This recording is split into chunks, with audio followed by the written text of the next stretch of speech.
preciso me apresentar, né? Assim, tem gente que fala, preletor internacional, conferencista, não sei porque eu... Não, eu não tenho problema nenhum em me chamarem a mulher do Rodolfo. Não tem problema. Tem gente que, às vezes, gosta de... Que nem o meu nome é Alexandra, não é Alessandra. E aí, todo mundo, às vezes, me chamam de Alessandra. E a minha mãe sempre fala, não, é Alexandra. Eu falo, mãe, não tem problema se é Alexandra, Alessandra, Carolina, Bárbara, que erram o meu nome. Se me chamar de eu atendo. Porque eu sei quem eu sou. Né? Eu sei quem eu sou. Eu não preciso que falem certinho o meu nome, que falem o meu sobrenome, certo? Ou se eu vou ser conhecida como a mulher do Rodolfo. É verdade, eu não tenho problema de afirmação. Porque a mulher do cara, ela tem que aparecer. Não, a gente não tem que aparecer. Se eu tiver problema de autoestima e de não saber minha identidade, talvez sim eu tenha necessidade de ter um ministério, de ter uma profissão, de ter um não sei o quê. Mas não, eu era aquela pessoa que eu tinha formada e fazia um monte de coisa, e trabalhava e tal. Então, para mim, cada vez que eu me abdiquei disso para ser missionária, junto com meu marido, eu abri mão de toda a minha vida que eu estudei, que eu fiz para trabalhar, enfim. Eu sei que eu tenho cara de 20 anos, mas eu tenho 37. A pastora falou, é um estigma, puxa, mentira, gente, não fiz nada, nunca fiz plástica, a não ser no nariz, quando eu tinha 15 anos, que meu nariz era de batatinha, aí eu dei uma arrebitada. Aqueles batatinha. Claro, se fosse hoje eu não faria, né? 15 anos. Como é que uma mãe deixa uma menina fazer? Não sei também. Acho que eu enchi tanto o saco da minha mãe que ela deixou. Não é palavrão falar encher o saco, né? Então não sei, porque eu sou do lado do sul, às vezes uma coisa é feio falar lá. Então me perdoem se eu falar alguma coisa ofensiva aqui. Eu acho que vocês já perceberam pelo sotaque que não é daqui, né? Mas eu amo tapioca, queijo de coalho, cuscuz e tudo. Inclusive, estou aqui com a minha prima, Vanessa, irmã do Vinícius, filha da Remédios e do tio Nel, que são os parentes do Rodolfo. E eu sou muito feliz de estar aqui com vocês hoje. E antes de começar na palavra, eu queria contar para vocês um testemunho. A maior crise que eu tinha era quando eu tinha que preencher um formulário de hotel, alguma coisa assim, botava profissão. Aí eu tinha que escrever dólar. Era horrível para mim. Porque eu cresci numa família que a mulher tinha que ter uma profissão, certo? A vida inteira foi o que eu fiz. Eu falei, ui, credo, casar, depender do marido. Ui, credo, não fazer nada. Ui, credo, nananã. Aí Deus pega, metida. Então, agora, você vai ganhar mesada e não fazer nada. Não fazer nada numas, né? Porque quem é dólar faz mais que todo mundo. Mas, enfim, para mim foi um trabalhar de Deus na minha vida. Então, hoje em dia, quando a pessoa pega e fala assim, então o que você faz? Eu tenho vontade de falar assim, nada. Não, tipo, brincadeira, claro que a pessoa não vai entender, mas é que para mim foi todo um trabalhar. Faz 15 anos que eu e o Rodolfo estamos casados, mas foi um trabalhar assim na minha vida de abrir mão da minha vida para o Senhor e para o marido, né? Porque, na verdade, eu entendi que tudo que eu faço para o meu marido é para o Senhor que eu faço. Porque eu era daquelas que achava que Paulo era um machista, que tinha escrito aquele negócio de esposa ser submissa só porque ele não tinha mulher. Então, ele falava dos outros porque ele não tinha. Então, assim, falava, esse negócio de ser submissa para marido, que ridículo, coisa mais antiquada. Isso era do século XX. Nós não somos do século XXI. Alguém já pensou isso ou só eu? Provavelmente não vão encontrar uma outra pregadora assim, mais ou menos que nem eu. Né? Com essa tatuagem assim, vestida assim, não vão. Mas, enfim, pode ser que eu não venha de novo, pastora. Se tu não gostar da mensagem, talvez não vão me convidar. Eu estou acostumada a só convidarem o meu marido, mas eu também não tenho esse problema de rejeição. Meu marido fala que o meu ministério é escandalizar pastor tradicional. Ele fala que eu tenho esse ministério. Ele fala também que eu tenho um ministério ninguém quer. Ninguém quer, a Ali quer. Ele me chama de Ali. Porque assim, aquele ninguém quer, tipo aquele problemático, aquela que tem problema, aquela pessoa, a lésbica, a outra que ninguém dá atenção, vem tudo para mim. Ele fala que eu sou o para-raio de treta. As tretas da igreja vêm tudo parar em mim. E é verdade, porque eu tenho paciência, eu tenho amor, eu ouço, eu me compadeço, eu gosto de ouvir, eu me importo, eu tenho a dor do outro. Porque eu acho assim que não isso é natural para mim, não é um esforço, porque dom é uma coisa que vem de Deus, certo? Não é que você merece. O dom, ele vem de Deus, todo bom dom vem do alto, certo? Só que assim, não adianta a gente ter várias coisas e não ter amor. Eu acho que a igreja ela poderia estar bem mais cheia hoje. Talvez ser quem você convidou. Quem convidou alguém para vir aqui hoje à tarde e essa pessoa não veio? Posso te falar uma verdade bem assim na tora, assim? Sabe por que muitas vezes a gente convida pessoas para vir na igreja e as pessoas não vêm? Porque talvez elas não veem Jesus em você. Aí elas não querem a igreja que você vai porque elas não querem a sua vida.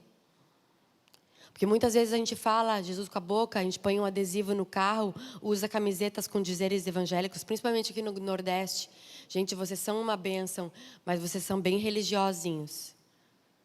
Porque vocês amam botar adesivo e usar camiseta com dizeres de crente, mas muitas vezes nas atitudes vocês deixam a desejar. Tá? Vocês deixam a desejar. Porque às vezes não se cumprimenta, uma igreja não se dá com a outra. Quem é do mundo parece que tem lepra. Vocês acham que são melhor que os outros. Sabe? E não foi para isso que Jesus veio. Jesus andava lá no tanque de Betesda, no meio dos podres. Pensa no cheirinho bom que tinha o tanque de Betesda. Ninguém tomava banho. Tinha paralítico. O que paralítico faz? Cocô na calça. Tem ninguém para limpar. E Jesus estava lá. Claro que ele foi sozinho, porque os discípulos não iam com ele lá. Então, assim, muitas vezes as pessoas que você convida para a igreja, que está errado, você tem que convidar elas para Jesus, elas não veem Jesus em você. Porque nós somos a Bíblia que o mundo lê. E se as pessoas não estão vendo Jesus em você, elas não querem o teu Jesus. Então, se você não tem um testemunho com a sua vida, não com as suas palavras, porque falar, tá cheio de gente que fala, vê a política aí, fala, não tem crédito. Se você não tem testemunho com a sua vida, fica na sua. Não queima o filme de Jesus, não. Porque já tem um monte de gente queimando o filme dele aí, por aí. Não seja você mais um. Se você dá mau testemunho no trânsito, arranca o teu adesivo. Para depois um ímpio não dizer, tá vendo? Ainda é crente. Se você não paga o seu aluguel, não tenta evangelizar teu vizinho. Se tu está atrasado no teu condomínio, e todo mundo sabe na reunião do condomínio, que tu é crente da igreja, não tenta convidar o teu vizinho para vir. Porque você não dá bom testemunho. Então fica na tua. Porque você está impedindo muita gente de vir para Jesus por causa do teu mau testemunho. Ouch, essa doeu em mim. E eu já fui assim. Isso não está programado na palavra. Mas a gente tem que se analisar. É muito fácil olhar para os outros. A gente tem que começar a pregar para o espelho. Olhar para o espelho e falar hipócrita, mentirosa, falsa. Olhar para o espelho e falar assim, por que você disse que você ia lá naquela festa de aniversário, sendo que você já sabia que não ia? Porque você quer agradar os outros na hora, ficar bem? Só que a Bíblia não diz isso. A Bíblia diz que o teu sim seja sim e o teu não, não. E você fala, eu vou ligar, amanhã eu ligo. Aí você fala, vou nada? Então por que falou?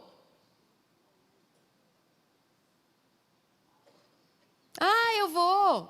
Porque se você já sabe que não vai, por que você fala que vai? Para agradar quem? Sabe uma vez que me contaram que tem um monte de gente que às vezes oferta o envelope vazio. Sabia? Aqui acontece? Acontece aqui? Nunca ninguém botou envelope vazio? Tu nem sabe, né? A pastora não sabe. Ela não mexe nos envelopes, eu sei. Mas se eu perguntar para o tesoureiro, eu sei que tem. Sabe por quê? Porque muitas vezes as pessoas levantam com o envelope e põem vazio para os outros verem que eles estão ofertando. Que ridículo. Agora, os outros pagam as tuas contas? Os outros veem em você no teu travesseiro quando você está mal? Não, Deus vê. Então, quem que você está enganando? Você está enganando a Deus. Deus que te vê em secreto, no secreto Ele te recompensa. Então, muitas vezes a gente quer ficar bem com os homens, mas fica mal com Deus. Amigo do mundo, inimigo de Deus. Aí a gente pensa, eu não tenho amizades do mundo. Você acha que é porque amigo do mundo é ter amizades do mundo? Não, é ser amigo dessa carne podre, nossa, que só pensa mal. Agrada a Deus. E muitas vezes a gente vai ter que ficar mal com o homem. Eu tenho essa Bíblia. Eu quero contar o testemunho antes da gente entrar na palavra. E essa Bíblia é uma das primeiras Bíblias que eu tive. E é da linguagem contemporânea essa Bíblia, onde as palavras de Jesus estão em vermelho. Sabe? Ela é a mesma tradução da Thompson. Alguém já viu essa Bíblia? Ela é uma Bíblia bem antiga, eu me converti mais ou menos há uns 16 anos atrás. E na capa dela, ela tinha um peixinho assim, um símbolo de um peixe. E quando eu me converti, logo nova convertida, né, meio ignorante, eu fiz uma tatuagem do peixinho dela bem aqui no meu pé. E essa minha Bíblia aqui não é a primeira que eu ganhei, mas era uma das. Ela era rosa. E eu tinha várias passagens bíblicas sublinhadas nela. E eu amava essa Bíblia. E várias vezes o que aconteceu na minha vida, eu tenho um ministério assim, Deus me manda dar coisas. Eu tenho um coração assim que eu não me apego às coisas, Deus me manda dar. E uma das coisas que Deus sempre me manda dar é Bíblia. Eu dou Bíblia, dou roupa, dou brinco, dou coisa. O que Deus me manda dar, eu dou. Até uma vez eu estava andando na rua, um dia estava com uma bota e passou uma pessoa, ela estava de chinelo e estava um frio, e o Espírito Santo pegou e falou assim para mim, tira a tua bota e dá para essa pessoa. Eu falei, mas Senhor, eu vou voltar a pé. E ele, está bem do ladinho da tua casa essa pessoa que ela não tem nenhuma bota. E uma vez eu já deixei de dar. E eu chorei amargamente porque eu não dei uma vez. Deus me mandou dar um perfume, eu recém tinha voltado de viagem. E eu tinha um perfume da Dior, que chamava aquele J'adore, sabe? O J'adore é. E era novinho. E foi uma missionária lá em casa. E ela era muito minha amiga. E o Espírito Santo falou assim para mim, dá o teu J'adore para ela. Eu falei, não dou. Não. Tá na caixa com plástico. Não dou. Dá o teu... Não dou. A gente passou a reunião de oração inteira, eu não dei. No outro dia, eu fiquei muito mal que não dei. Muito mal. Liguei para ela e falei, Fran, então, irmã, o negócio é o seguinte, ontem eu desobedeci o Senhor. Ele me falou para eu te dar um perfume e eu não te dei. E agora eu tô mal, preciso ir aí na tua casa te entregar. A gente morava em São Paulo naquela época. E ela começou a rir. Ela falou, imagina, amada, não tem problema. Semana que vem tu me dá. Paranana. Resumindo, desde aquele dia, faz 13 anos atrás, eu até hoje não encontrei ela. Eu mudei. Ela foi morar em Portugal, a gente se desencontrou não sei quantas vezes e eu nunca tive a chance de dar. Eu fiquei com aquele perfume guardado há uns 4 a 5 anos. Quando eu fui dar para uma pessoa, ele estava amarelo já. Sabe quando o perfume fica? A pessoa abriu. Porque eu liguei para ela e falei, posso dar o teu perfume? Porque eu não consegui usar. Então eu prometi para mim mesma que nunca mais eu ia desobedecer o Senhor. Quando Ele me mandasse dar algo. E aí, um belo dia, mais ou menos 3 anos atrás, e nesse conjunto de dar a Bíblia, essa Bíblia que eu tenho aqui na mão hoje, eu dei ela. Eu dei ela há mais ou menos uns 10 anos atrás, eu dei ela para uma amiga minha, que era uma amiga que ela era minha amiga no mundo. E eu tive um namorado, eu tinha um namoradinho quando eu tinha 14 anos. E era o primeiro namorado, assim, aquele que tu apaixona mesmo, sabe aquele que também é a tua primeira decepção amorosa, porque ele me trocou por essa minha amiga. Porque ela transava e eu não. Né? Não precisa me olhar com essa cara. As meninas de 14 anos, hoje em dia, começam bem antes, que não estão na igreja. Eu estou com 37, naquela época era mais raro. Então, eu não deixava ele passar a mão, eu não deixava ele encostar, porque eu era desviada. Eu cresci na igreja, mas eu era desviada e eu tinha princípios, né, gente? Enfim. E ela era uma amiga minha, que ela tinha 1 ano a mais. E esse meu namoradinho, surfistinha meu, ele terminou comigo e falou, então, eu vou namorar com a Érica, porque a Érica, ela libera. Então, foi a decepção da minha vida. Eu falei, pronto, né? Me trocou por causa disso. Mas ela continuou minha amiga depois de um tempo. Ele terminou o namoro com ela, enfim, whatever. Isso não vem ao caso. Mas eu tinha tudo para ela não gostar dela, certo? E foi minha amiga por muito tempo. E eu encontrei ela um dia lá na cidade que eu moro, em Santa Catarina. E ela estava passando por uma fase muito difícil. Ela teve um tumor no cérebro. E ela estava sem cabelo, ela estava careca, ela teve um tumor, e ela estava muito mal, e ela estava tentando se converter. E eu dei essa minha Bíblia para ela. Ela foi algumas vezes na igreja, depois ela desviou, e eu dei essa Bíblia para ela. Resumindo, depois disso, eu estava mal, porque eu falei, não, Senhor, é a minha Bíblia, a minha Bíblia. A minha Bíblia que não fazem mais. Essa minha Bíblia tem extinção, não existe mais. Ninguém mais faz a contemporânea, a única Bíblia que tem é a Thompson. E a Thompson, a letra é muito pequenininha, não dá, enfim, não é aquela ali. Aí eu ganhei uma missionária da Jocum. Foi uma vez lá na minha igreja, em Balneário Camboriú, fazerem aquela peça, sabe aquelas peças da Jocum. E ela esqueceu lá a Bíblia dela, de sábado para domingo, no culto dos jovens, ela esqueceu a Bíblia. Rosa, igual aquela que eu tinha dado para a Érica no banco. E eu era ministra de louvor e eu vi a Bíblia rosa. E eu falei, meu Deus, uma Bíblia rosa. É minha, se ninguém clamar. Minha. Todo mundo avisei, ninguém vai pegar a Bíblia rosa, é minha. Se ninguém vier buscar. No outro dia, a menina da Jocum chega, então, eu esqueci a minha Bíblia rosa. Eu falei, eu disse, então, eu tenho uma proposta para te fazer. Eu troco ela por qualquer Bíblia que você quiser. Eu te dou a Bíblia da Mulher Virtuosa, de versão 2820. Qualquer coisa. Eu te dou 5 Bíblias por essa. Tu troca comigo. Ela começou a chorar. Ela falou, eu estava orando para alguém me dar uma Bíblia da Mulher de estudo. Tinha na lojinha da igreja. Ela foi lá, feliz da vida, nem queria ver. Ela fala, essa Bíblia está velha. E eu chorando, meu Deus, a minha Bíblia de volta. Aquela que eu dei para a menina do tumor. Ok. Estava um dia... Na minha igreja tem um cara que ele faz capas de couro de Bíblia. Ele faz essas capas de couro assim, ele põe em capas. E eu gosto de capas diferentes. Ele tem vários tipos de couro, de oncinha, de vaca, de pelo, de não sei o que lá. E um dia, quando ele chegou lá, ele tem um trailer, ele viaja, tipo assim, ele só passa pela cidade 1 a 2 vezes por ano, no máximo. Fica 2 dias na igreja e vaza. E aí ele chegou lá e falou, Alexandre, então, olha o que eu achei para ti. Eu achei um couro diferente. Deixa eu pegar aqui. Achei um couro diferente num matador. Eu fui lá, olha o que eles acharam. Eles tinham lá, eu peguei para ti, trouxe de presente. Estou carregando esse couro de vitela há uns 6 meses. Já por onde eu vou, eu guardo, porque eu quero fazer uma Bíblia para ti. Eu falei, lógico, na minha Bíblia rosa, que eu acabei de resgatar. Bíblia de vitela. Você sabe o que é a vitela? É o filhotinho da vaca que nem nasceu. Tipo, foram matar a vaca, não sabiam que ela estava prenha.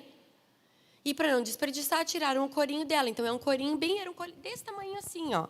Ela era exatamente do tamanho da Bíblia. Ficava a coluninha da vaquinha aqui, com aqui para cá. E eu, meu Deus, era o meu presente, a semeadura do corinho, da vaca, da vitela. Linda, só eu tinha, ninguém ia mais ter. Aí tá, minha Bíblia preferida, a Bíblia que eu sempre preguei. Aí eu vim para João Pessoa, gente, há uns 3 anos atrás. Vai fazer 3 anos atrás. Aí a gente nem ia vir aqui, a gente não veio na Cidade Viva. Nós não viemos pregar aqui, nós vamos em outro lugar. Aí o Vinícius, que é aqui dessa igreja, que é o primo do Rodolfo, ele falou assim, então o pastor Sérgio e a pastora Samara querem almoçar com o Rodolfo. A gente sabia que a pastora Samara tinha tido aquele problema com câncer, que ela teve um câncer galopante no ovário, útero, e que ela estava em tratamento, que ela estava muito fraca, fazendo quimioterapia. Só que naquela época ela estava meio no intervalo dos tratamentos. Isso, estava em intervalo entre um e outro, né? Ia começar o punkzão. Eu não sei se eu contar errado, depois vocês perguntam para ela. Isso é a parte que eu lembro, tá? Então, ela não estava tão fraca, mas ela estava um pouco debilitada. E aí falaram, mas dá para ela ir almoçar? Não, dá, ela só não pode comer isso, não pode comer aquilo, não pode comer aquilo outro, não pode... Tinha uma lista de 50 mil coisas que ela não podia comer. Então, eu falava, era mais fácil perguntar o que ela pode comer, né? Porque não era... Tá, mas ela quer vir almoçar com a gente? Quer. Aí, nós lá na mesa, tudo bem. O Espírito Santo fala para mim assim, levanta, vai lá no teu quarto, pega a tua Bíblia da vitela e dá para ela. Não, não dou. Nem conheço ela direito. Pensando, né? O que vai entender? Aquela Bíblia está velha, Senhor. A Bíblia está velha, tem uma página faltando, principalmente de Jó. Eu achava que era azar ter a Bíblia da página de Jó faltando, né? Aquela tudo super... Não, tá toda chorada. A Bíblia tem sujo de ranho, tem batom, tem rímel, tá, né? Ela não vai entender, ela é uma pastora chique. O que ela vai querer com a Bíblia velha, toda usada? Era da missionária da Jocum, passou por mim. Nem a missionária da Jocum queria ela mais. O que eu vou dar para a pastora? Não vai entender nada. A pastora da Cidade Viva. O Espírito Santo ignorava todas as minhas desculpas. Levanta, vai no quarto, pega a tua Bíblia de vitela e dá para Samara. Não dou. Não dou. E acabou. Não existe mais essa Bíblia. Não dou. Eu não conseguia conversar. Eles conversavam e eu... A comida tá boa. Uhum. Ah, porque não sei o que...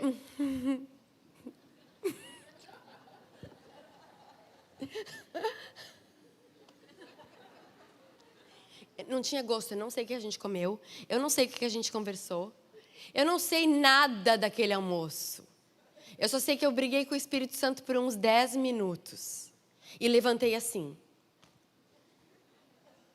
Espera aí, que eu já volto.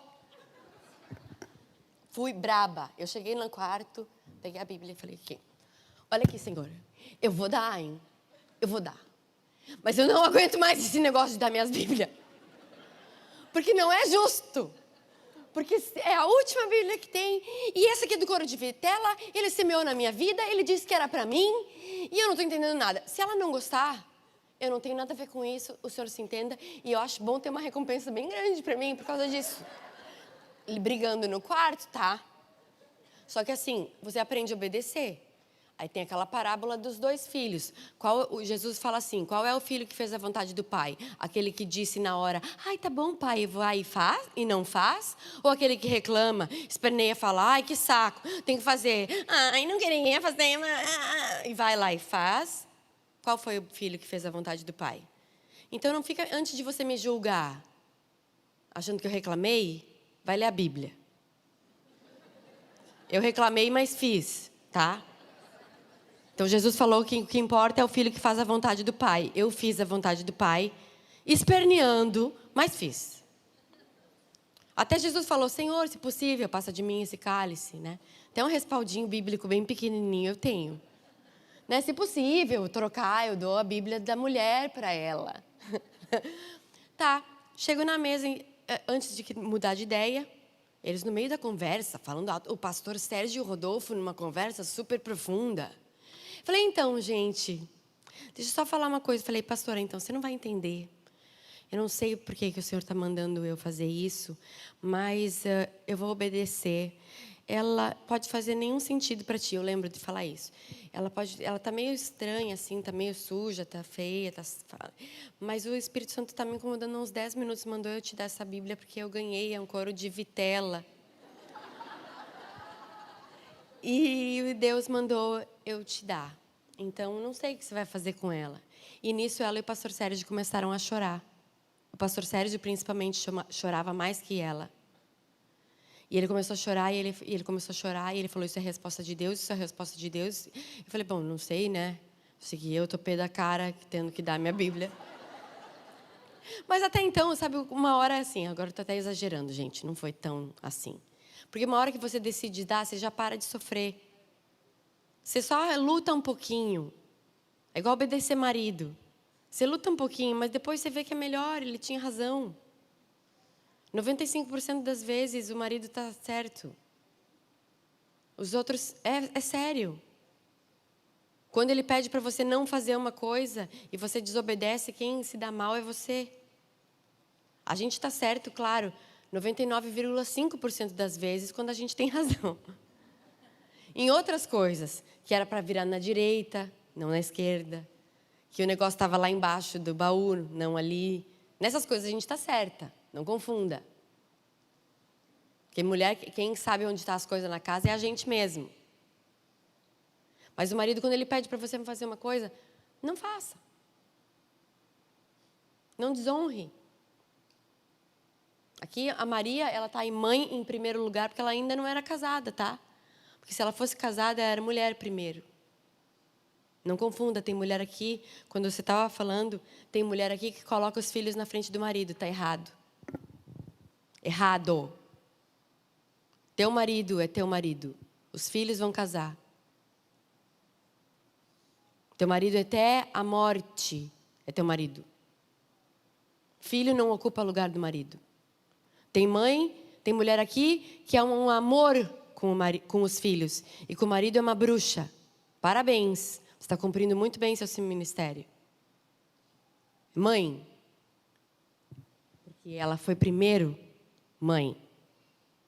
Então não é você mãe, mulher. É mulher, mãe.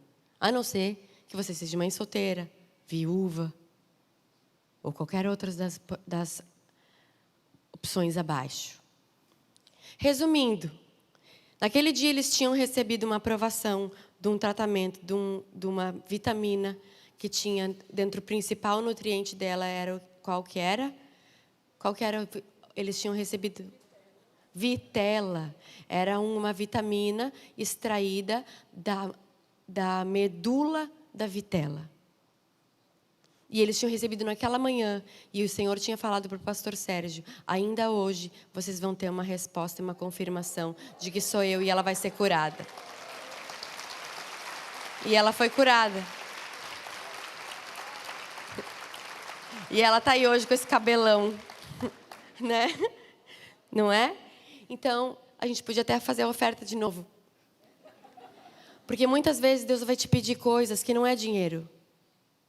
Deus vai te pedir coisas, porque vai falar: eu não tenho nada para dar. Tem sim. Às vezes um sorriso evangeliza, às vezes um abraço evangeliza. E às vezes até um sorriso e um abraço é uma oferta. O teu tempo é oferta. Você sair da tua casa e vir até aqui é uma oferta. Ofereçam seus corpos como sacrifício vivo, santo, puro e agradável a Deus. Nós somos oferta. Muitas vezes as pessoas vêm aqui e trazem migalha. Porque acham que não tem nada para dar. Tem sim. E agora o testemunho maior é o quê? Lembra daquela Bíblia que eu dei para minha amiga? Depois que eu dei a minha de vitela para ela, deu uns 6 meses mais ou menos, eu estava andando na rua na minha cidade. Começa um carro buzinar. Pé, pé. Era uma louca. Ali! Peraí! Parou em fila dupla. Era minha amiga, eu não via ela há uns 8 anos. Aquela minha amiga do tumor na cabeça que eu tinha dado a ela. A Bíblia, ela falou: faz 1 ano que eu ando com essa Bíblia dentro do carro. Eu tô crente, casei, meu marido é missionário, a gente não sei o que lá, parará, tem uns filhos. E eu tô com essa Bíblia no carro porque eu queria te devolver, dizer que tu é uma bênção. E hoje eu tenho uma Bíblia. E essa aqui é a Bíblia e aquele cara que botou couro de vitela. Não é vitela, gente, mas é bem parecidinho. Só não tem pelinho. O mesmo cara que botou em outro. Ou seja, muitas vezes Deus nos pede as coisas e elas voltam para a gente. Deus não pode te dar nada que você não esteja disposta a dar. Se você não pode dar, então você não pode ter. Ah, eu queria um anel de brilhante bem grandão. Você daria ele para alguém de oferta? Eu e o Rodolfo, a gente não cobra para estar em igreja. Eu ganho oferta, o Rodolfo ganha oferta. A gente não cobra cachê, a gente não faz show por dinheiro. A gente vive da oferta.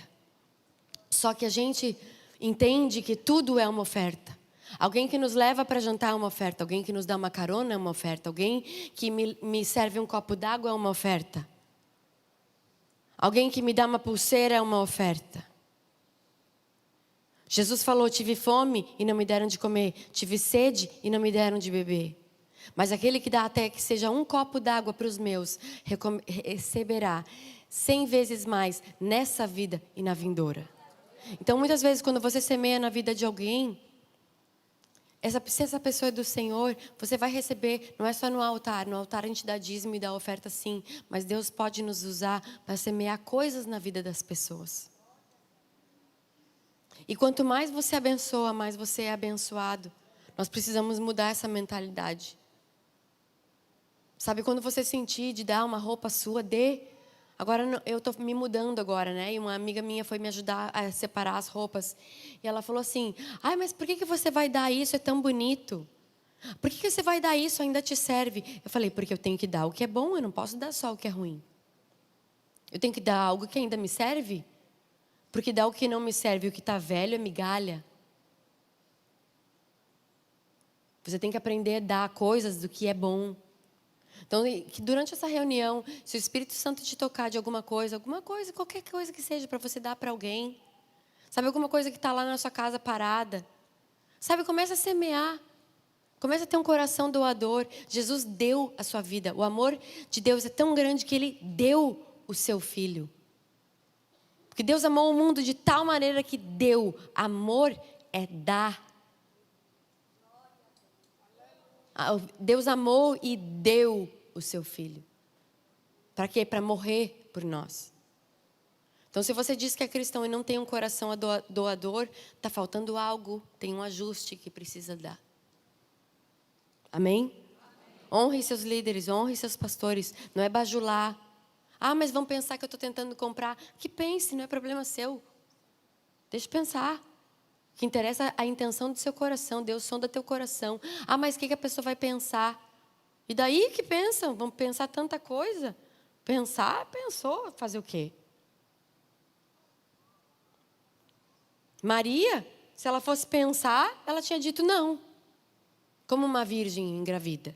Lucas 1, 26. No 6º mês foi o anjo Gabriel enviado por Deus a uma cidade da Galileia, chamada Nazaré, a uma virgem desposada de um homem, cujo nome era José, da casa de Davi. O nome da virgem era Maria. Pausa. Vem para mim.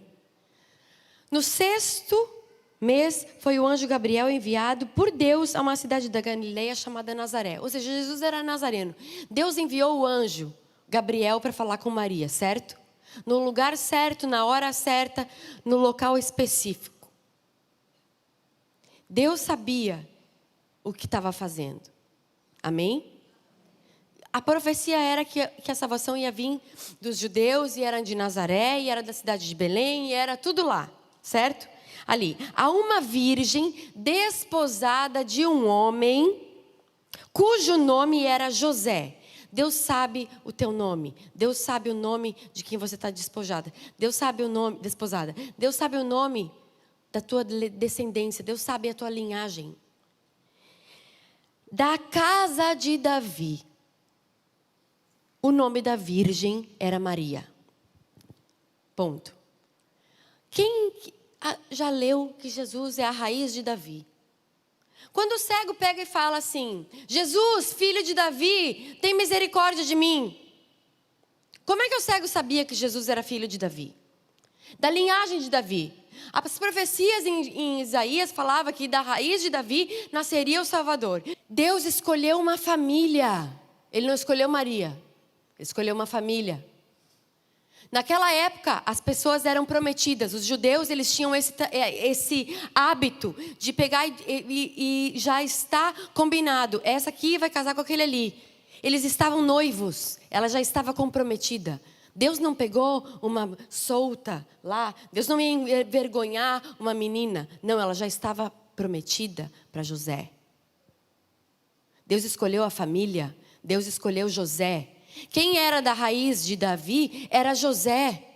Mas José, se ela engravidou do Espírito Santo, como é que Jesus era de José? Se não tinha o esperma de José? Como? Mistério! Porque Deus escolheu a família. Porque se Maria e José depois foram um, eles são um. E Jesus nasceu num lar. Ele nasceu numa família. Deus escolheu tanto Maria quanto José. Esse está o erro. Muitas vezes a gente só fala de um e não fala de outro. Tem muitas vezes, a mulher dele é uma benção, mas o cara... o marido dela é uma benção, mas ela é difícil. Não, cada um tem o que merece.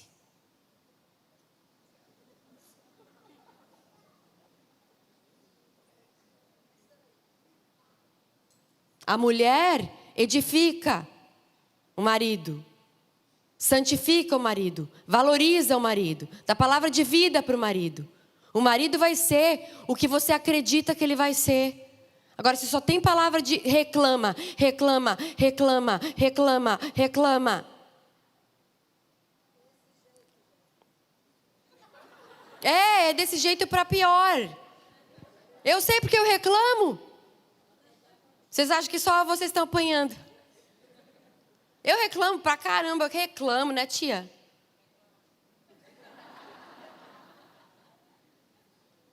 Eu reclamo, vocês acham que o Rodolfo é perfeito? Passa 2 dias lá em casa. Ele é brabo? Tem que ser, marido tem que mandar na mulher mesmo. Tem que ser assim, senão a gente manda. Tá errado, mulher não manda. Mulher manda na casa, nos filhos, no marido não. O marido é o cabeça da mulher, a mulher é o cabeça do lar. O cara não é a cabeça da casa, é a cabeça da mulher. A gente manda na casa e nos filhos. Mas quem manda na gente, o marido. Respeite seu marido. Respeite. Nem que você tenha que... Amém. Pensa que você está fazendo para o Senhor. 40% das vezes funciona. As outras não dá muito certo. Mas um dia a gente chega lá. Deus escolheu uma família. José foi escolhido, ele era dessa raiz de Davi. Versículo 28. Entrando o anjo onde ela estava, disse: salve, agraciada, o Senhor é contigo. Bendita és tu entre as mulheres. Porém, ela se perturbou muito com essas palavras e considerava que salvação seria essa. Olha só o que o anjo pensa. Você está num quarto, você é uma menina de 13 anos, você está num lugar lá, chega um anjo, Gabriel, com todo o seu poder e glória. Chega um anjo e fala: salve, agraciada, o Senhor é contigo, bendita és tu entre as mulheres. E aí Maria, em vez de achar bom, ela achou ruim, ela se perturbou. E achou que salvação seria essa. Porque ela começou a se achar coitada. Mas eu sou tão pequenininha. Mas eu sou tão coitadinha. Mas eu sou tão 13 aninhos. Como assim, bendita sou eu entre as mulheres? Vocês já perceberam que todo mundo que Deus aparece na Bíblia fala: mas eu sou um homem de impuros lábios. Mas eu não passo de uma criança. Gideão diz: ai, mas eu sou o menor da minha família. Aí Moisés: ai, mas eu tenho lábios pesados. Abraão fala: ai, mas eu tenho não sei o que lá. Todo mundo se acha incapaz. Querido, quem sabe seja isso o pré-requisito que Deus queira. Quando você não acha que é nada, Deus te usa. Problema é que a gente se acha muito bom. Deus escolhe os que não são para confundir os que são. Davi não estava nem convidado quando o profeta estava na casa, foi chamado na casa para almoçar. Samuel chegou lá, falou: ai, o mais bonitão, não é esse. Ah, outro, é esse aqui o escolhido. Não, também não é esse. Ah, tipo assim, então tem 20 filhos aqui, não é nenhum desse. Jessé, por acaso tem mais um filho? Ah, tem um lá, coitado, escondido, está lá cuidando das ovelhas. Ah, pois manda chamar. E era ele. Ele era tão coitado que nem convidado para receber o profeta ele foi. E era dele que Deus queria. Era dele que Deus estava falando. Então, ao invés dela dizer assim: nossa, vou tirar uma foto para postar no Face, senão ninguém vai acreditar que Gabriel esteve aqui em casa. Ô mania de se aparecer. Ô mania. Eu não tenho Face nem Instagram. Não condeno quem tenha. Mas eu acho que tem um limite de se promover. Ou você acha que quando você posta aquela foto dos seus peitos e do seu corpo malhado, o irmão vai olhar e dizer assim: nossa, como ela ora. Nossa, a irmã está consagrada. Parece um açougue aquilo ali. Quem dá mais? Se promovendo para espinhar os outros. E outra, posta a foto para ganhar elogio. Linda, linda, amor, amo, Mara. Que linguagem é essa? Está precisando de elogio? Para se afirmar? Posta foto, põe 500 filtros, mexe daqui, mexe dali, pega o ângulo, puxa para cá. Para quê? Para ver quantas curtidas deu. Que necessidade é essa? Sabe, se um cara fala para mim que eu sou bonita, eu falo: grande novidade. Primeiro que eu sei, tenho espelho. Segundo, meu marido fala isso 20 vezes por dia, não preciso de um estranho falar isso para mim. Você tem que saber quem você é, querida. Desculpa aí. Tá errado. Você é casada, fica flertando na internet, errado. Para ver se o fulano curtiu, se o fulano espiou, se o outro não sei o quê. Qual é a motivação? Para quê? Para quê? Já se perguntou para quê? Para quê? Posta para quê? Se não, vamos tirar a conotação sexual do negócio. Para pior, para alfinetar as amigas. Comprei uma bolsa nova, comprei uma calça nova, fui jantar não sei aonde. Entra lá no Now, aí tira foto do prato. Meu, você come porque come ou você come porque tem que postar? O ovo ou a galinha? Quem veio primeiro? Você vai no Now porque você gosta da comida ou porque você quer não ficar para trás no Face? Aí o problema são o povo do mundo. Legal. A nossa justiça tem que exceder em muito a dos fariseus. E na boa, vocês estão bem para trás. Bem para trás. Sabe, antes de você postar uma foto, fazer um comentário na página de alguém, faz uma pergunta. Faz a prova real. Sabe na matemática que tinha a prova real? X igual a 0, tem que dar 0 a conta? Qual é a motivação do meu coração para eu estar fazendo isso? A verdadeira motivação. É para evangelizar? Vem me dizer que você tem um Facebook para evangelizar. Vai! Vê se eu estou na esquina. Engana Deus, vai. Para que muita gente é alcançada. Sim, e no meio tempo você fuçuca a vida dos outros, né? Pode ter sido o motivo inicial para você ter feito isso. Porque me desculpa, se você precisa abrir um Facebook ou um Instagram, ou sei lá o que, para ler a Bíblia, tá mal. Quer ler a Bíblia, abre a Bíblia. Lê a Bíblia. Não abre Face para ler a Bíblia. Porque eu, quando eu tinha Facebook e Instagram, só extraía o pior de mim. Porque eu olhava, nossa, como tá gorda. Nossa, como tá velha. Não casou ainda. Meu Deus, coitada. Olha, a bunda dela tem celulite. Ou só eu? Aqui é todo mundo que não tem sangue na veia. É óleo da unção, vocês. É óleo da unção que corre aqui. Se ninguém é carnal, né? Não, nós somos carnais. Deus nos chamou para morrer para esse mundo. Por que você está cavocando aí, pescando no mar do esquecimento, vendo aquela sua amiga do colégio para ver se ela já casou, se não casou, se ela está bem, se está mal, aquele seu ex-namorado, não sei o que lá. Quando o casamento acabando, porque o povo vai ficar flertando na internet, vigia. É bom, é ótimo. Internet, Facebook, Instagram, é bom, claro que é bom. Dependendo da motivação do coração. Agora, não põe uma pincelada gospel no negócio e disfarça e usa Jesus para essa sua carne velha aí gritar. É feio. Posta lá uma foto bem linda, fica o dia inteiro se arrumando para dizer: o Senhor é meu pastor e nada me faltará. A gente é carnal, gente. Vigia. A nossa carne pensa mal, a nossa carne quer o mal, a nossa carne quer brigadeiro. É que nem você de dieta aí na doceria, não dá. A chance de você cair é grande, porque tem muitas opções. É ou não é? Aí vai num buffet que só tem salada, você é obrigado a comer salada, pronto. Escolha bem. Não se põe... Sabe o que a Bíblia diz? Que a gente tem que fugir da aparência do mal. Ponto. A gente não brinca com a aparência do mal. A gente não passeia no jardim da aparência do mal. Não, o que você está fazendo? Não, eu só vim evangelizar no jardim da aparência do mal. Eu estou passando por aqui para dar uma conferida, ver se a aparência do mal continua mal. Ela continua cheirando mal. Não, foge da aparência do mal. É isso que a Bíblia diz. Sabe o que está precisando? A gente lê mais o nosso manual de instrução. E sair das páginas azuis e do timeline e do cardápio dos outros. Que eu, mania de postar comida. Nosso Deus não é o estômago. Aí disse o anjo para Maria, versículo 30. Não temas, achaste graça diante de Deus. Olha que coisa mais linda. Deus, dentre todas as mulheres em Nazaré naquele dia, Deus escolheu Maria. O que ela tinha diferente das outras? Deus procura pessoas diferentes. Deus procura verdadeiros adoradores que o adorem em espírito e em verdade. Se Deus procura, é porque não é abundante. Se você precisa procurar algo, é porque não está disponível à vontade.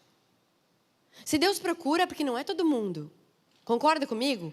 Se eu preciso procurar uma coisa, ela não é uma coisa que está exposta na minha cara. Então que o Senhor nos ache, amém? Então ele falou assim, achaste graça diante de Deus. E aí ele, depois disso, ele ainda vem assim, então, sabe o que? Eu tenho só uma notícia bem simples para te dar. Conceberás e dará à luz um filho. Dará à luz a um filho e por-lhe-á o nome de Jesus. O anjo dá toda a explicação para ela. Tu vai botar o nome dele de Jesus.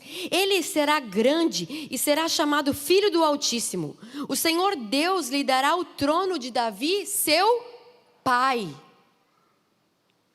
Ele reinará eternamente sobre a casa de Jacó e o seu reinado não terá fim. Jesus foi o maior homem que existiu, ele mudou o calendário.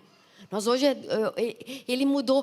Pode as pessoas não crerem em Jesus, que ele não é o Filho de Deus, não sei o que lá, mas é inegável dizer que Jesus foi o homem mais marcante da história. Ele mudou o mundo. É antes de Cristo, depois de Cristo e acabou. Só é 2016 porque Jesus é 2016 e acabou. Foi Jesus. Ele mudou o mundo. Ele e 11, mais um, que foi Paulo. Jesus não precisou de muitos. Portanto, não despreze os pequenos começos. Deus começa pequeno. Deus não tem mania de grandeza. Deus não começou com 80 mil followers. Sabe? A gente tem que entender que tu tem que estar dentro do propósito do Senhor. E ele pega e fala assim, tu dará à luz a um filho. Aí claro que ela faz a pergunta de $1 milhão. Como que eu vou dar à luz a um filho se eu nem marido tenho para começo de conversa? Resumindo, como que eu vou dar à luz a um filho se eu sou virgem e nunca me deitei com homem nenhum? Aí ele diz, vai descer sobre ti o Espírito Santo. Olha, gente, macumbeiro já faz milagre, bruxo faz milagre, tem um monte que já reproduziu milagre. O Dr. Fritz usou não sei o que lá, e faz crescer o olho, e faz não sei o que lá. A gente já ouviu milagre de tudo que é tipo, não tem? Na África tem aquelas coisas que transforma pedra em não sei o que, e para não sei o que lá, né? Já ouviram falar esses milagres? Como é que tem aquela coisa na África? Que os bruxos fazem materializar não sei o quê, e para lá e para cá. Agora, nunca no mundo houve o milagre de uma virgem conceber. Nunca. Nunca. Jesus é único, o unigênito de Deus. Único. Nunca o Espírito Santo desceu sobre uma virgem. Ele é o único e sempre vai ser, e nunca antes dele houve outro, e nunca vai haver. Uma virgem com ímen pode ser, por inseminação artificial, mas nunca. Jesus, ele era totalmente Deus e totalmente homem. E aí o que acontece? Ela fala assim, respondeu-lhe o anjo, descerá sobre ti o Espírito Santo e o poder do Altíssimo te cobrirá com a sua sombra. Por isso, o ente santo de ti há de nascer e será chamado Filho de Deus. Até Isabel, tua prima, concebeu um filho em sua velhice, sendo este o 6º mês para aquela que era considerada estéril, pois para Deus nada é. Disse então Maria, eu sou a serva do Senhor. Olha como é que começou a conversa e como é que termina a conversa com o anjo. Eu sou a serva do Senhor. Ela começa com dúvida, se achando pequena, como vai acontecer, mas depois ela fala, ela lembra quem ela é. Eu sou a serva do Senhor. Cumpra-se em mim segundo a tua palavra. Ela disse sim. A conversa com o anjo aconteceu, ela dizendo, yes, sir. Ela se lembrou quem ela era e falou, não, eu sou mulher valorosa. Eu tenho servido ao Senhor com a minha vida. Se tu está me dizendo que isso vai acontecer, seja assim comigo. E o anjo ausentou-se dela. Ou seja, o anjo só saiu dali quando ela disse sim. Ela disse sim para o chamado. A missão de Maria, primeira missão de todas, foi ser mãe de Jesus. Só que depois daquilo ali, o anjo foi aparecer para quem? Para José. Deus não faz a obra incompleta. Deus apareceu para José. O anjo foi falar com José. José, tá vendo? Ela vai dar luz a um filho, tu vai cuidar dele, vai cuidar dela, vai para o Egito, vai para lá, volta para cá, Herodes quer matar. Depois que o anjo falou com José, o anjo não falou mais com Maria. O anjo só aparecia para José. O anjo, depois dessa vez, o anjo só apareceu para José. Maria disse sim, José disse sim. E José pegou uma bronca, hein? Pensa. Pegou ela grávida. Ele assumiu, Deus escolheu duas pessoas maduras. E com certeza Maria já estava acostumada com a presença de Deus, porque ela não se espantou com o anjo, ela se espantou com o que o anjo disse. Ela não se espantou com a visitação do Senhor. Ela se espantou com aquilo que ele falou. Oh, tu também não ia se espantar. Vai dar luz a um filho. Né? Salve agraciada, Deus te escolheu, achaste graça aos teus olhos, aos olhos de Deus. Então ela foi mãe de Jesus, mas agora nós já estamos quase terminando. Agora eu quero te chamar a atenção para uma coisa. Maria disse sim, José disse sim. Deus sempre espera o teu sim. Nós temos que sair daquela posição cômoda de sentar no banco da igreja e achar que tudo Deus vai fazer. De achar que tudo Deus vai fazer. Não, isso não aconteceu porque não era da vontade de Deus. Não, se Deus quiser, vai ser. Não, se for da vontade de Deus. Aí você não ora, não paga o preço, não jejua, não se consagra, não faz nada para isso. E acha que que as coisas não acontecem porque Deus não quis. Não, tem a nossa parte. Depois disso, o que ela fez? Ela levantou e foi até Isabel. Isabel era a prima dela que estava grávida de quem? De João Batista. E a Bíblia diz que quando ela entrou na casa de João Batista, quando ela deu oi para Isabel, Isabel foi cheia do Espírito Santo e o bebê se alegrou no ventre. Ou seja, João Batista foi cheio do Espírito Santo ainda no ventre da mãe.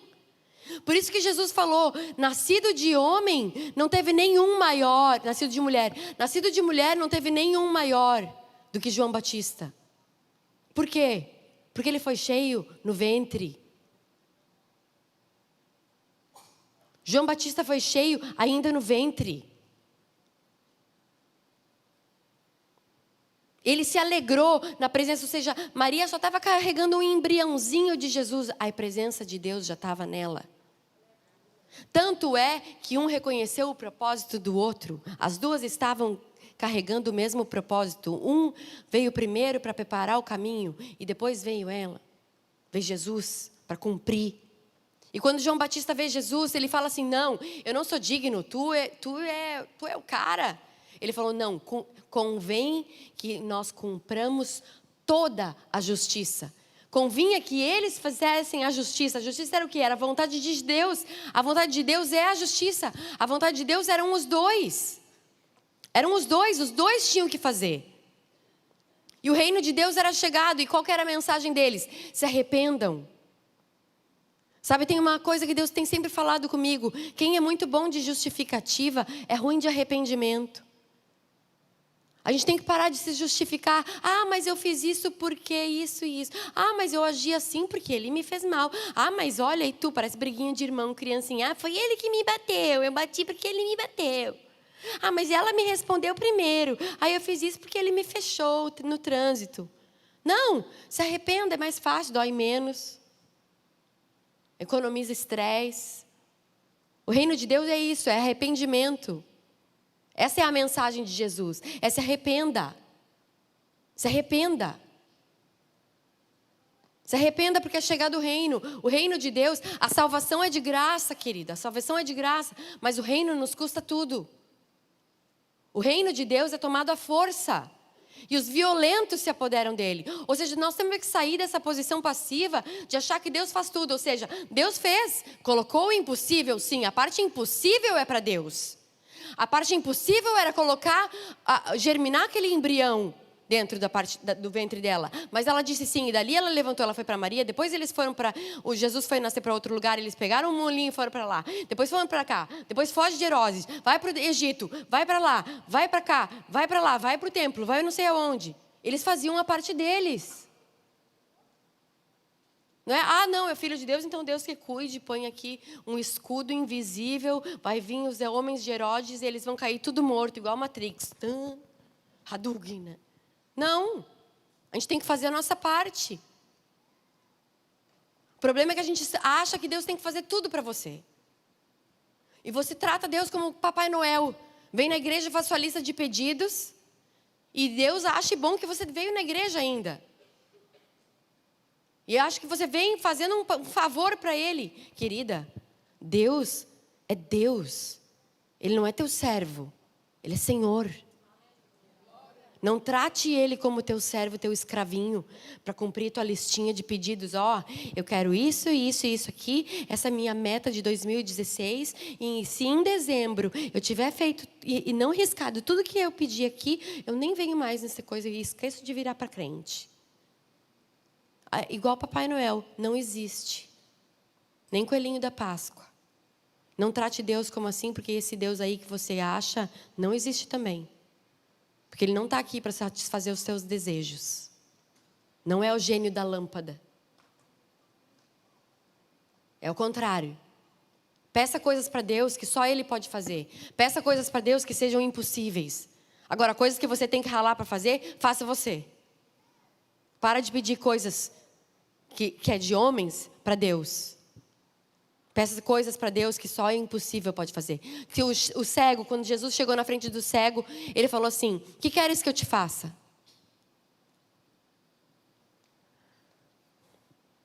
Você aqui, de óculos, com os braços cruzados, com a pulseira. Isso, você.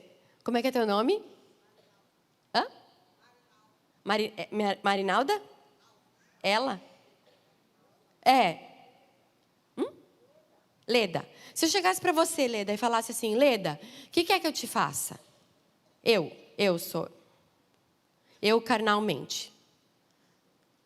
Me dá um abraço, um beijo. Isso, né? Agora, se eu fosse Jesus, o que você pediria para mim? Saúde. Muito bem.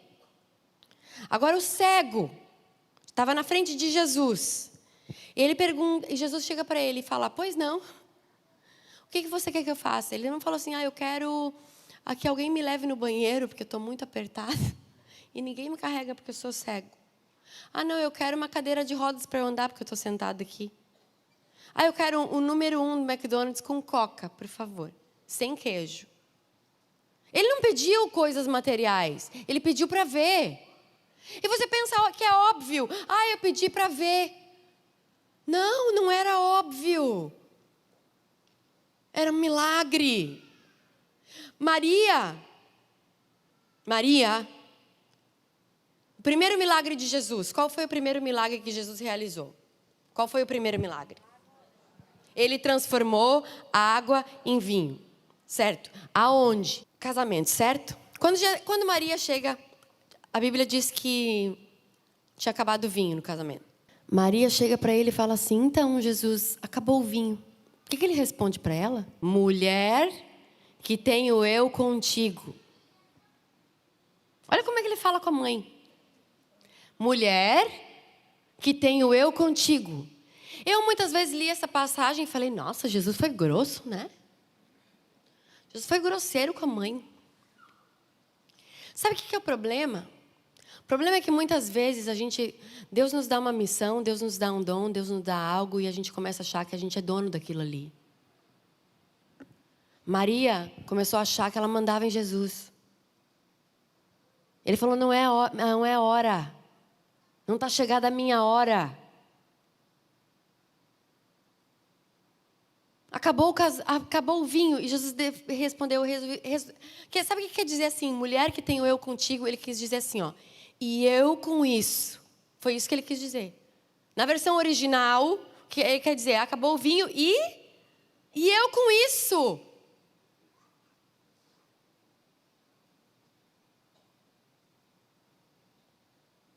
Não é chegada a minha hora. O problema é que muitas vezes, sabe o que? O meu pastor sempre diz assim, a gente não tem que orar para Deus nos usar. A gente tem que orar para não usar Deus. Maria estava ali usando Deus. Então, muitas vezes, gente, não importa como a gente começa, importa como a gente termina. Porque tem muita gente boa que começa bem, bem, bem e termina mal. Porque no final das contas, interessa como é que a gente vai terminar. Se Jesus vai olhar para nós e vai dizer, serva boa e fiel, ou se ele vai olhar para você e vai dizer, serva inútil, só fiz o que eu te mandei. Porque o servo inútil era isso, ele só fazia o que o Senhor mandava. E Jesus diz que o servo bom é aquele que faz mais. É o que anda a segunda milha. Então nós não podemos usar a Deus. Só que Jesus era tão bom, que Maria chegou para os caras lá e falaram assim, tá vendo essas calhas d'água? Ele falou assim, ó. Ela falou, tá vendo aquele homem ali? Vai lá, fala com ele e façam tudo que ele mandar. E Jesus pega e dá a ordem para eles, enchem as calhas d'água e ele transforma aquela água em vinho. Ele honrou a mãe dele. Ele honrou a mãe dele. Só que tem uma outra hora na Bíblia que ele chega, ele está lá pregando no sermão, ele está pregando para um monte de gente, e aí a mãe e os irmãos de Jesus chegam, e os discípulos falam assim, Jesus, a tua mãe e os teus irmãos estão lá, eles estão pedindo para vir aqui falar contigo. Aí ele fala assim, a minha mãe e os meus irmãos são aqueles que fazem a vontade do meu Pai que está no céu. Na cruz, Maria estava lá chorando. E Jesus falou, mulher, está aí teu filho. Filho, está aí tua mãe. Ele olha para João e fala, olha, tu quer um filho para cuidar? Tem aí João. Porque ela queria impedir que ele fosse para a cruz. Ela queria impedir o ministério dele. Então, muitas vezes, pessoas que foram bom tempo no teu ministério, por um tempo, tem horas que tu tem que deixar ir. É aquilo que eu falei, o teu ministério como esposa é uma coisa, o teu ministério como mãe é outra. Mãe vem em segundo, mulher é primeiro lugar. Os teus filhos, vai ter uma hora que eles vão ter que cuidar das esposas deles. Vai ter uma hora que as suas filhas vão ter que cuidar dos esposos delas. E você não vai poder lá se meter, se ela tem que botar o vaso aqui, porque minha mãe vai na minha casa, aí ela quer, ai filha, então eu acho que isso aqui fica melhor aqui, ó. E eu falo assim, tá, eu sei que tu acha, mas a casa é minha, eu ponho onde eu quiser. Aí ela se ofende. Tudo bem? Teria um jeito melhor de falar? Concordo com você. Teria. Eu tenho que melhorar. Eu vou melhorar. Só que assim, as pessoas têm que entender que não é porque ela foi um tempo, foi assim, que vai ser sempre assim. Você tem que saber discernir os tempos e as estações. Então você tem que saber o tempo de onde você precisa distribuir o seu tempo. A missão de Maria foi criar Jesus, cuidar de Jesus. Mas isso não deu direito para ela de querer parar o ministério dele, ou antecipar o ministério dele, ou transformar. Talvez ela era amiga da noiva, talvez ela fosse amiga da mãe da noiva. A gente nunca vai saber porque a Bíblia não fala. Por que ela queria? O que ela tinha a ver na festa que o vinho acabou? Por que ela queria que ele multiplicasse o vinho? Nunca ninguém parou para pensar. Talvez, muitas vezes a gente quer usar os milagres de Deus para o nosso benefício. Cuidado.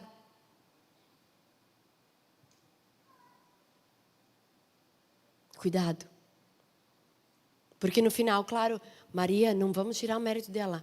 Ela foi a mulher que Deus escolheu para dar a luz para o nosso Jesus Cristo, Senhor e Salvador.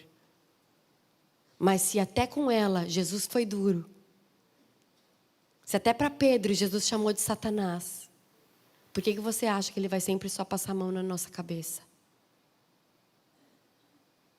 Se na cruz, ela estava chorando, e Jesus falou: mulher, tá aí teu filho. Filho, tá aí tua mãe. Ele deixou bem claro: olha, se cuidem vocês, porque eu estou indo, fui. Nós temos que entender que muitas vezes o que a gente precisa focar é na nossa missão. E pessoas, às vezes o apego com as pessoas, a necessidade de afirmação, a necessidade de estar sempre ali presa, nos impedem de cumprir o nosso chamado. E a Bíblia diz: mais importa agradar a Deus do que a homens. E muitas vezes a gente usa esse versículo para falar de rebelde na igreja.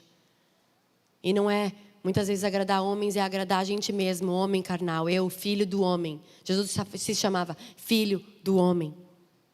Muitas vezes a gente tem que se desagradar para poder agradar a Deus.